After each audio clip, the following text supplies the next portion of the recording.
Hi, my name is Gregory Gordon, and I'm the Chief Medical Officer of the Scleroderma Research Foundation. Since the start of this year, I've provided strategic leadership for the overall direction as well as the daily operations of the Conquest platform trial. I also support the SRF's community outreach and patient engagement activities. My background is in leadership roles in the biotech industry over the past 15 years. I'm excited to spend some time with you all today to discuss platform clinical trials and how they can accelerate clinical research for scleroderma. And then Dr. Dinesh Khanna and Dr. Toby Maher will join me for a Q&A session. You can go ahead and submit your questions for us at any time. So I'd like to start with just a brief overview of clinical trials and how they work. Traditional clinical trials test a new investigational therapy and whether it can treat a disease like scleroderma. Patients choose to enter the study, and then they're randomized, with about half of the patients getting the active treatment and half getting the placebo. Placebos look and taste the same as the active treatment. In fact, they're identical in every way, except that the placebo does not have the active ingredient. Patients take the experimental medicine for a pre-specified length of time. In scleroderma, that's usually for 1 year. Now, I'm often asked, why do we use placebos? Placebos are important because they tell us how two very similar groups of patients do during the trial, one while taking the experimental treatment and one without the treatment. This tells us how much the experimental treatment actually changed the course of the disease, if at all.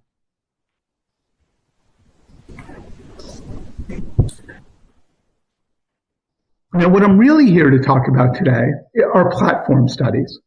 What is a platform study, and how is it different than a traditional trial? The main difference is that a platform study is able to test multiple experimental medicines at the same time, sharing the infrastructure and the placebo group across these different treatments. This allows researchers to test multiple potential treatments faster and for less cost, while requiring less patients than if each treatment was tested in its own in a traditional clinical trial.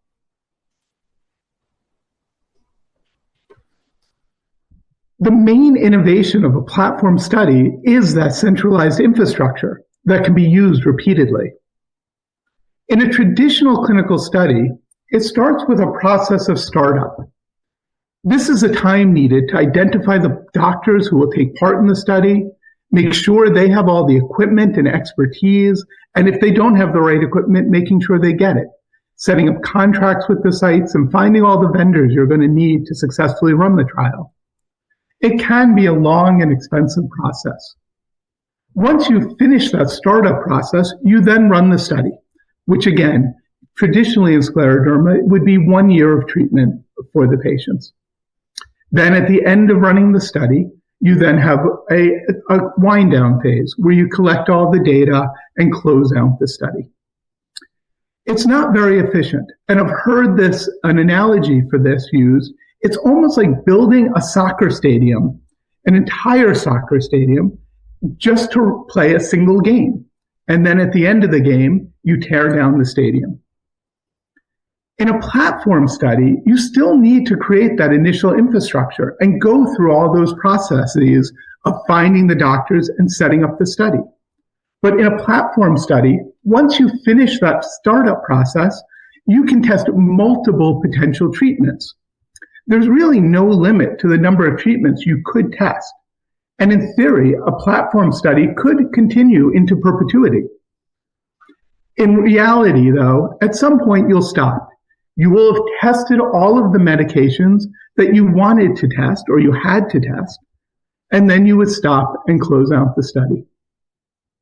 Here, you're still building that soccer stadium, but you can play many games before you go through the process of tearing down the stadium.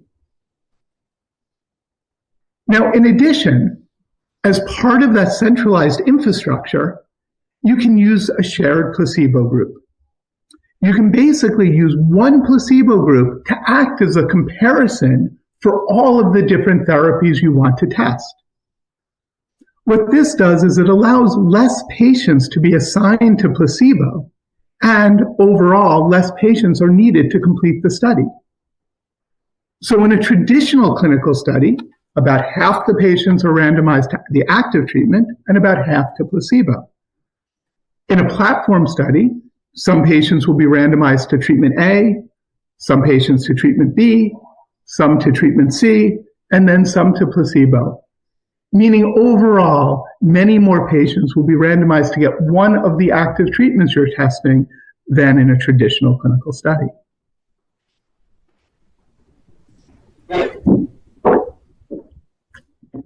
So what you're looking at here overall is a group of bullet points that really explain the advantages of a platform trial over a traditional clinical study. And the vast majority of these get to that same point. By using that shared infrastructure, you can create a faster study that requires less patients. But in addition, I'd like to focus on the last bullet point on this slide. It's something else that truly makes platform studies unique. So in a traditional clinical study, it's really usually a single actor, whether that's a pharmaceutical company or an academic center, but a single actor working alone to test a potential treatment. In a platform study, multiple actors can work together in a single study. So in Conquest, the Scleroderma Research Foundation study, we have two industry partners who are working with us. The three of us are working together to really help set up this study and optimize how a platform clinical study can help us with clinical trials. So why did the Scleroderma Research Foundation decide to design and run a platform clinical trial? Why did we decide to enter this space? For us at the Scleroderma Research Foundation, our mission is to help innovate in research of scleroderma, and we have been doing that for a long time. We do that across multiple different types of research. So we support basic research, which is really investigators or academics in an academic situation doing basic work on cells and petri dishes. We support translational research, which again are researchers usually using animal models to really get a much deeper and better understanding of the basic mechanisms that cause scleroderma. And so now as the next step, we are getting involved in clinical research, really testing new potential therapies to really help patients who have the disease. And our reason was that we recognized that there were barriers for industry partners or academic centers that were deterring them from getting involved in clinical research in scleroderma. Scleroderma is a rare disease. It can be hard to find any patient, let alone patients who are interested and qualified in taking part in clinical trials. In addition, the studies themselves are expensive and they can be time-consuming. So SRF wanted to explore how we could help. What could we do to help lower barriers, to increase interest in clinical trials in this area, and help spur innovation? What the Scleroderma Research Foundation found was with platform studies, there are advantages for everybody. For patients, as we discussed previously, there is a shared placebo, meaning they're more likely to get an active treatment as compared to placebo, compared to a traditional clinical study. In addition, there's knowing that you're supporting research that will really quickly funnel back into the community. The advances made in Conquest will help future clinical trials and help find future treatments. For our doctors, our investigators who take part in the study, there are a number of advantages.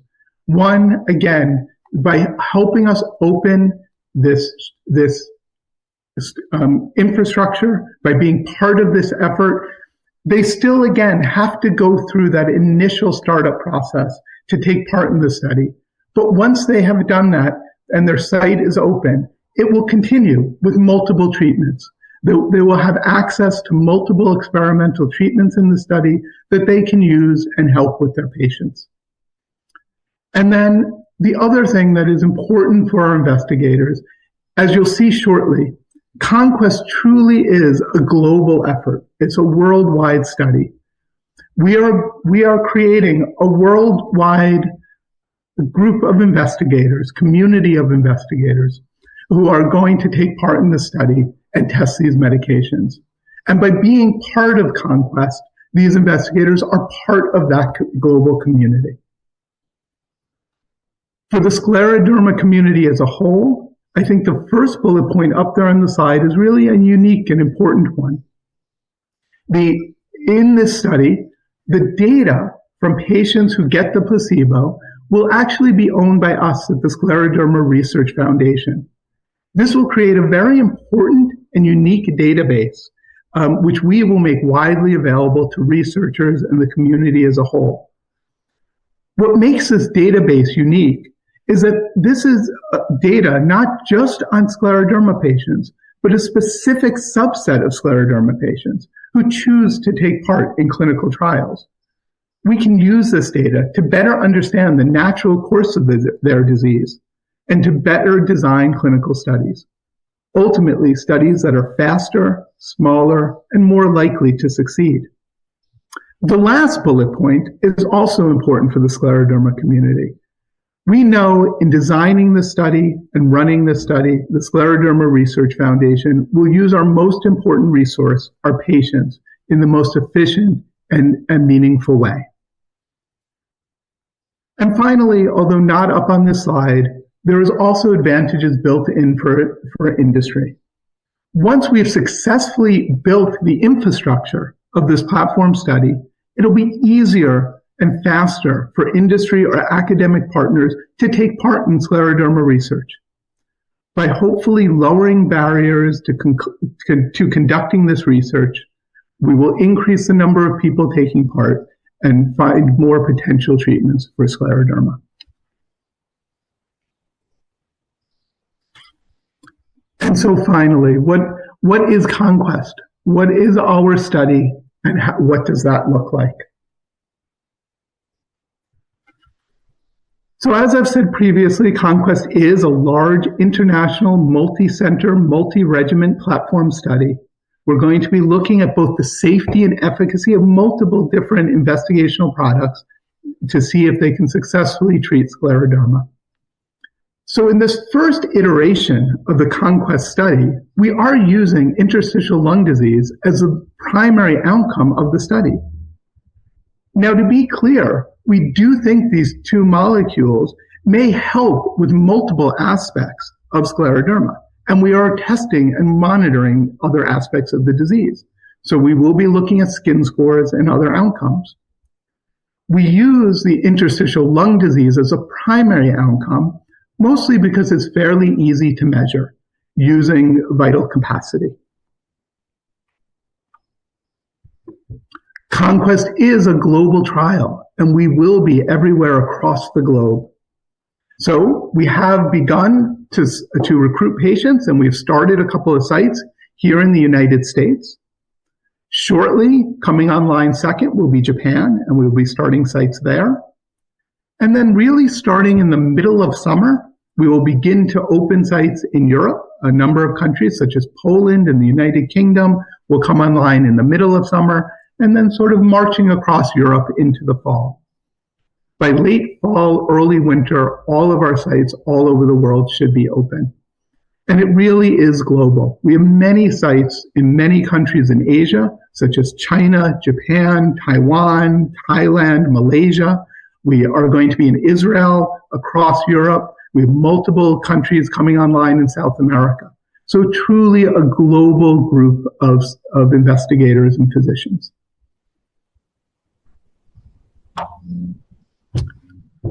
And finally, what does the study itself look like? What is the experience for a patient who chooses to take part in the study? Well, if the patient wants to get involved, first, they need to qualify for the study. We'll meet the inclusion and exclusion criteria. Once they qualify, they're first randomized to get one of our two treatments. They're either going to get product A or product B. That is not blinded, that's open. So both the patient and that patient's doctor will know which product that patient is receiving. After they're randomized to a product, they're then also randomized to either get the active treatment or the placebo. That is blinded. Neither the patient or the doctor, or even us at the Scleroderma Research Foundation, none of us will know whether that patient is on active treatment or placebo. And again, taking advantage of that shared placebo group, in both arms, most patients will be randomized what's called 2-to-1. So 2 patients will get the active treatment for every 1 patient getting the placebo. The patients are then in the study, they're treated for 12 months. And at the end of the 12 months, the treatment ends, and there is some follow-up to make sure the patients are safe. And that's all, really. I'd really like to thank Sanofi and Boehringer Ingelheim for their support and really taking this journey with us. It's their 2 treatments that the Scleroderma Research Foundation is starting with in this first iteration of the Conquest study. They've been instrumental in helping us understanding and optimizing the use of platform studies and helping SRF innovate in this clinical trial space. Thank you. Great. Hi. Thank you, everyone, and thank you for being here and being part of our patient forum today. So I hope that the last session was helpful and informative. I'm actually here now with 2 guests, 2 of our key and main investigators who are taking part in the Conquest trial, Dr. Toby Maher and Dr. Dinesh Khanna. So as was said on the previous broadcast, please feel free to send us some questions, put them in the chat, and we're here to answer your questions for you. So I'm looking through them, and I'm going to start with the basic one, and maybe Toby, I'll start with you. Can you tell us or give us a little explanation of the difference for you as an investigator in taking part in a platform study as compared to your previous experience of clinical trials in general? Thanks, Greg. Hi, everyone. So yeah, I think as was alluded to in the talk, platform trials have a number of advantages. Those advantages, however, do result in some extra complexity when we're running them. I think from a practical point of view, some of that complexity is obviously in a normal trial, we're discussing one treatment, usually against placebo. In the platform trial, we're primarily going to be discussing 2 different treatments compared to placebo. Now that has advantages. It means that far fewer patients are going to end up on placebo. Patients have a much higher chance of ending up on one of the active treatments. But it can be a little bit confusing at outset when presented with all the information that comes with the trial, because the trial information describes in detail both of the possible drugs that participants could be on, and of course ultimately they're only going to be on potentially one of those. So I think up front the one difference with the platform trial is that the amount of information is often slightly overwhelming, and certainly as investigators I think we're prepared to try and help patients walk through all of that extra information so that they can appreciate the potential benefits of the trial. I think once patients are enrolled in the study, then things become much simpler, because once the patient is undertaking study procedures and coming for study visits, then the participation is exactly the same as it would be in any other clinical trial. So I think it's really that upfront information burden and the amount of documentation that goes with it that creates the biggest challenge practically for sort of running these studies and recruiting patients into them. Great. Thank you very much. And Dinesh, sort of taking the other side of that, from the patient point of view, what's your experience of how you present a clinical trial to a patient, and what's important for a patient to really consider if they're thinking of joining a clinical trial? Yeah, thank you, Greg. Hi, everybody. I think we spend quite a bit of time with patients because clinical trials requires a lot of effort from the patients and the sites. And I think one of the things is for clear understanding what the patients are getting into. It's a placebo-controlled trial. Patients are allowed background therapy. That's the most common questions patients ask, that are we allowed to continue our mycophenolate, methotrexate, and other medications? The other question that's commonly asked by questions is it voluntary? And all the clinical trials must be voluntary. In other words, if you're not doing well or if you decide to step out of the clinical trial, you're allowed to do that. I think the advantages of platform, Dr. Maher mentioned briefly, from a patient, it's a great opportunity for a patient to be able to get multiple choices of novel therapies. In a traditional clinical trial, there's an active drug and there's a placebo, one-to-one randomization with the flip of a coin, like flipping a coin. Here, the opportunities with the initial launch of platform is that you can get two novel therapies, highly unique, highly relevant, that we believe in scleroderma and lung fibrosis, early scleroderma and lung fibrosis. The other thing for the patients to understand, and you mentioned in your talk and Dr. Maher mentioned, is the shared placebo. So instead of getting one-to-one randomization, there's 2-to-1 chance that you will be getting the active therapy. There's also opportunities that it supports the research that will be funneled back to the community rapidly, because it is really supported by the research foundation, unlike a typical or a usual trial that is supported by a pharmaceutical company. How does that help? The future clinical trials can be quite fast. They can be quite innovative because we are actually getting the data back to design much more innovative trials. Great. Thank you very much, Dinesh. Looking at the questions that are coming in, what I'm seeing are a lot of questions of how patients qualify. What are the main qualifications to enter this study? When you think of this study, Dinesh, what do you think are the most important things for patients to be aware of if they want to take part? Yeah, thank you. I'm looking at the questions, and I think, when Dr. Maher and I and others, there's a large international steering committee for this international trial, designed the trial, there's always an issue of feasibility versus trying to do a trial within certain time period with certain number of people with scleroderma and able to differentiate that if a drug is active, it is able to separate itself from a placebo in the background immunosuppressive therapy. So I think that becomes a challenge, trying to do that. We would like to include every patient with scleroderma and lung fibrosis. And in fact, when the drugs are approved, like tocilizumab and nintedanib, both drugs are approved for any patient with scleroderma ILD. For this clinical trial, we have chosen a patient population within first 5 years of scleroderma, early scleroderma with lung fibrosis. And the rationale is, we believe, based on the previous trials and clinical data, that people tend to have more progressive, more rapidly declining lung function at this time, and we will be able to differentiate if a drug is active from placebo within 52 weeks. That doesn't mean that the drug is not going to work in somebody who has greater than 5 years, maybe 20 years or 30 years. That's not at all saying it. But from a clinical trial perspective, we are limited by the number of people with this rare disease, and we are limited by the number of countries we can activate. Great. Thank you. And sort of jumping on the number of countries, Toby, the other question I'm seeing a lot of are around either specific sites being involved in the study or specific areas of the globe. Hopefully everyone's aware from the previous talk that this is a worldwide study. We will be all across the globe in every region. We're hoping to activate over 150 sites.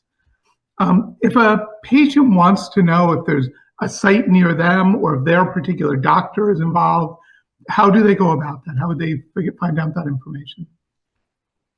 I think there's a number of sources of information.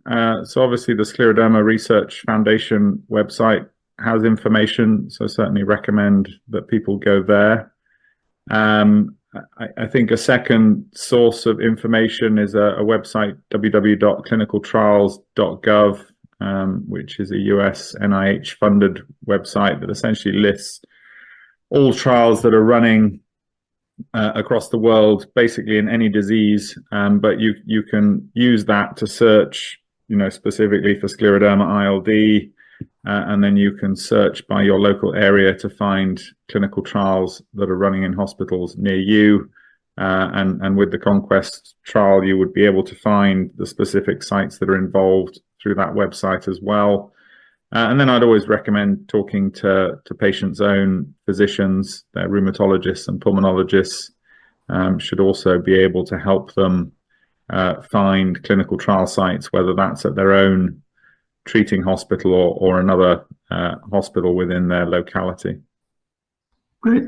Thank you very much. And, it's complicated to be involved in a clinical trial. So we don't generally have smaller local physicians involved. It does tend to be bigger academic centers that really have the infrastructure in place to run a complex trial like this.